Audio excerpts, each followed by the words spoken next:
Hola a todos, somos Begoña Clavel-Arroitia y Barry Pennock-Speck, profesores del Departamento de Filología Inglesa y Alemana, y vamos a presentar brevemente el concepto de telecolaboración, también conocido como intercambio virtual.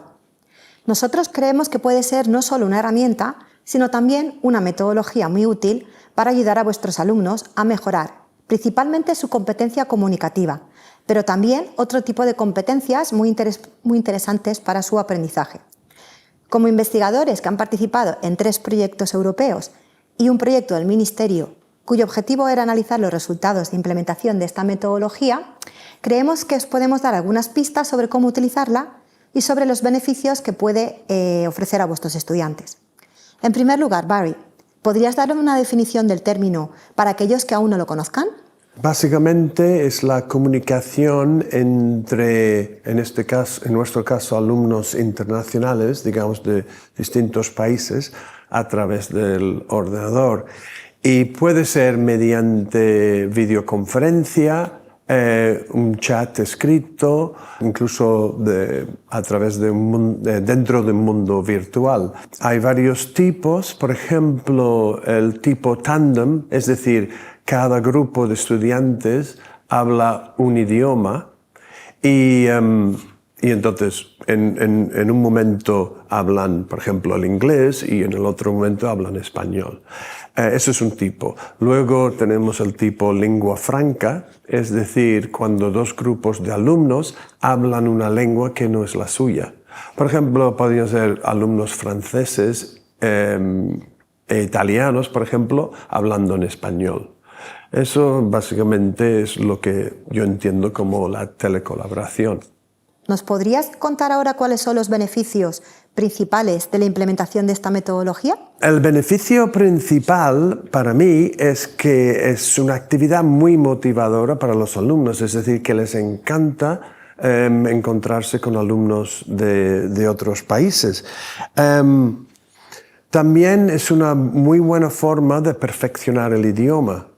Por supuesto, claro, porque están hablando con personas, digamos, que no conocen, entonces cuando preguntan algo, realmente no saben la respuesta. Si están en la misma clase de siempre, claro que ¿dónde hiciste tus vacaciones? Pues ya saben dónde hizo su compañero las vacaciones. Entonces es una forma de perfeccionar el idioma, pero también es una forma de practicar lo que son las habilidades interpersonales, porque se encuentran con extraños y tienen que más o menos hacerse entender. No solo pueden aprender idiomas, ¿no? y competencias interculturales. Se puede utilizar, por ejemplo, en cursos de contenido. Por ejemplo, imagínate que tienes 2 grupos de alumnos de pedagogía, ¿no? Unos de Francia y otros de España, y entonces pueden hablar de los distintos sistemas educativos. También, por ejemplo, 2 grupos de literatura, por ejemplo, un grupo de España y otro grupo de Hungría, por ejemplo. Y pueden hablar de la influencia, por ejemplo, de la literatura anglófona en su cultura. Es decir, que las posibilidades son infinitas. Pues teniendo en cuenta estos beneficios importantes que nos ha relatado, yo creo que nuestros compañeros estarán deseando empezar una telecolaboración. ¿Qué es lo primero que deben hacer? ¿Cómo van a poder encontrar un compañero en otra universidad que quiera colaborar con ellos y con sus estudiantes? Hay 2 formas principales. Por ejemplo, a través de un proyecto europeo, como el que llevamos tú y yo, que es el eLife, que llevamos aquí en España. Claro, es un proyecto, digamos, pan-europeo.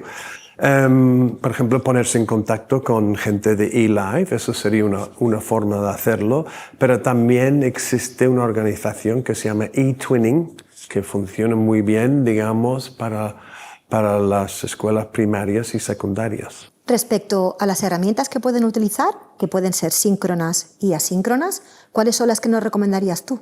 A nosotros nos parece que las herramientas síncronas son las mejores. Por ejemplo, las videoconferencias tipo Zoom, Skype, En nuestro caso, nosotros tenemos una herramienta que se llama Big Blue Button, que está dentro de Moodle.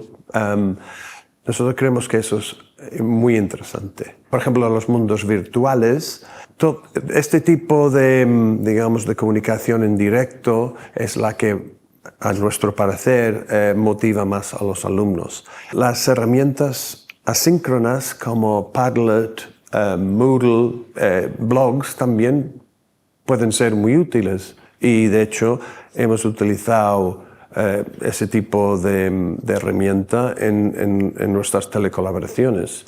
Pero insisto, para nosotros no hay nada como la comunicación síncrona.